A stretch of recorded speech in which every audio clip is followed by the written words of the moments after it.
Cricket ఆడొచ్చు, తీర్థయాత్ర చేయలేరు అన్నది పంజాబీల యొక్క డిమాండ్. కర్తార్పూర్ సాహెబ్ అనే కారిడార్ పాకిస్తాన్లో ఉంది. అది చాలా పెద్ద తీర్థయాత్ర పంజాబీలకి, సిక్కులకి. సో గవర్నమెంట్ ఆఫ్ ఇండియా ఏమని చెప్తుందని అంటే, మీ యొక్క సిక్ యొక్క పిలిగ్రిమేజెస్ వెళ్ళడానికి వీల్లేదు, ఎందుకంటే అక్కడ సెక్యూరిటీ ఇష్యూస్ ఉన్నాయి, మన సిక్కుల మీద అక్కడ దాడి జరిగే అవకాశాలు ఎక్కువగా ఉందని చెప్పేసి ఆపేస్తుందన్నమాట. ఇప్పుడు ఈ సిక్కులు ఏమంటున్నారు అని అంటే, మేము పిలిగ్రిమేజెస్, మా దేవుణ్ణి మేము ప్రార్థించడానికి ఎందుకు వెళ్ళకూడదండి, అదే క్రికెట్ ఆడుతున్నారు కదా పాకిస్తాన్లో, అంటే క్రికెట్ ఆడుకోవచ్చు కానీ తీర్థయాత్రలు చేయలేరా అని చెప్పేసి పంజాబీలు ప్రశ్నిస్తున్నారు గవర్నమెంట్ ఆఫ్ ఇండియా మీద.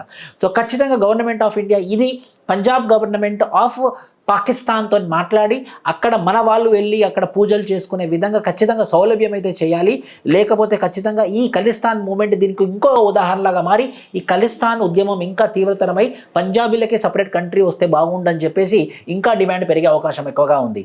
సో ఈ కర్తార్పూర్ సాహెబ్ కారిడార్ అనేది సిక్కులకి చాలా సేక్రెడ్ అయినటువంటి ప్లేస్ అన్నమాట. Thank you.